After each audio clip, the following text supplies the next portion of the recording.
Next, I'm very happy to introduce Titi Soentoro, who will deliver our first presentation. Titi is the Executive Director of Aksi for Gender, Social, and Ecological Justice. She's based in Indonesia. She's going to showcase awareness raising and advocacy efforts surrounding climate finance, women's rights, and the rights of indigenous peoples, particularly in her organization's role as a civil society observer to the Green Climate Fund. Titi, you have the floor. Please turn on your video and unmute. Thank you. So thank you, Amanda, for the introductions, and greetings from Indonesia. Right now it is evening in my place, but good morning and good afternoon wherever you are. So Amanda already informed me about my task to present today. And I would like also to thank UN-RED program for the invitation and allows me to share our advocacy work and gender and climate finance, including forest finance. In my presentation, I will focus on gender mainstreaming as our advocacy strategy. Jessica, the next slide, please.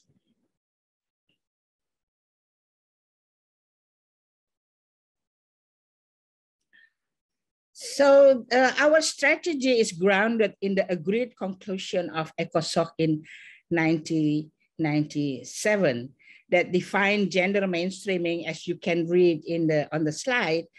So then the important key in our interpretation of this definition is the assessing the implication for women and men of any plan action in all the levels that related. And the second is inclusion of women as well as men concerned as an integral part of the whole project cycle. And then the two aspects would lead to the gender equality. So it means we need also to take care that any intervention would not lead to gender inequality. Then in Indonesian context, the Indonesian government adopted this definition through a presidential order number 9 of the year 2000 on gender mainstreaming into the development. So the basis of our strategy is assessment of implication, inclusion of concern and experience, and avoiding gender inequality. So then with this framework, we look at any project interventions, whether it is forest intervention or climate or other development projects that come to Indonesia. So next slide, please. To make it more sense what we mean with that. Jessica, next slide, please. So I will give you an example from our advocacy regarding climate finance. And in this case is the UNDP proposed projects to the GCF titled FP130 Indonesia RED Plus for result-based payment, tabled and approved by the GCF board meetings on September 2020. So we must admit that the gender assessment was comprehensive to look at the Indonesian policies and institutional setting related to gender and women's empowerment. And then the core of the gender assessment is the situations that women face is limited access to decision-making, less access to extension of or capacity building activities, and women do not have sufficient access to information. Next slide, please. So based on this assessment, then the project proponent built up the gender action plan. Next slide, Jessica. Thank you.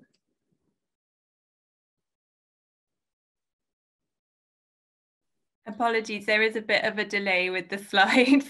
Oh, yeah, no worries, no worries, it's okay. So we can see the gender action plans built from the gender assessment, and mainly about targets. You know, as you can read in the slide, there's a target to have the subnational government involved in the gender responsive benefit sharing, women participation, and so on. And also women who receive investment and so on. So the gender achievement, based on this target, there were also more detailed information on how to do that. Next slide, please, Jessica. And we, as the GCF-CSO observer, we study this, because the group study many things, but we specialize, I mean, me and some other women look at specifically the gender aspects. So gender assessment, gender action plan, and our intervention to the board meetings stated that actually the target mentioned in the gender action plan were not ambitious enough, you know. And then we are aware there is a slow progress on gender mainstreaming in Indonesia, which is since 2000, where the presidential order was issued. So then we question, so if even the Indonesian government is so slow, so how the UNDP and the implementing entities in Indonesia will achieve better than the Indonesian governments? So we know the slow progress because we just accomplished, it means Aksi, just accomplished a gender assessment on our national and 4 cities climate policy and actions through, among others, interviewing government officials. So we really know what is happening with the gender mainstreaming policy. Next slide, please. So then this gender assessment and action plan is an example how most climate and development intervention overlook many other aspects of the assessment of implication and the inclusion of concern and experience. So this overlooked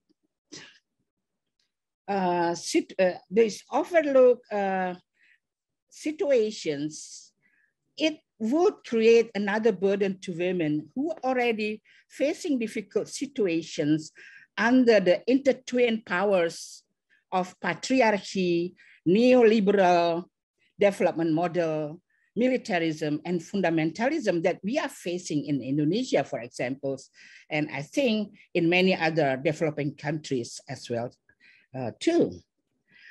And then, you know, then based on the on the framework that I told in the beginning, then we have our gender assessment on a project intervention tools to look how it is, you know. It's, of course, it is about representation of involvement, assessment of access and control over resources, education, care work, and so on. So those, the tools that we use. But to make it simpler to understand is, for example, the questions. The examples of GCF FP130, the red for RBF in Indonesia, doesn't provide information about how the proceeds of the RBF would, for example, benefit women to the same extent as men, or lead to more balanced distribution of public resources among women and men. And whether will the proceed will not increase the domestic burden of women by doing the public care work. And then whether the proceed will promote gender justice or recognize the needs of illiterate and provide the illiterate communities with appropriate forest-related information. And whether the proceed will also enforce to change the mindset of patriarchy, which is centrality of male lifestyles and way of thinking, to be more women, not women friendly, but more empowered women, and include the way of women's thinking. So those questions are examples on how we analyze our projects and advocate for the application of gender meaningful assessment and inclusion of women's experiences and concerns. Next slide, please. Titi, yes. Very sorry to interrupt, but just to let you know that there's about 1 minute left. Thank you. Okay, so the next slide is only to give examples of our activities. So capacity building for Indonesian NGO, engagement with the Indonesian NDA, and policy recommendation of how to engage with the NDA at national level. So that's a short description regarding our framework, our advocacy, and activities on climate finance recently in the GCF. Thank you, Amanda and Jessica. Back to you. Thank you so much, Titi. And yeah, I wish we had longer to listen a bit more, but it's really great to hear about what you and Aksi have been doing to represent women and gender issues in the GCF. Thank you.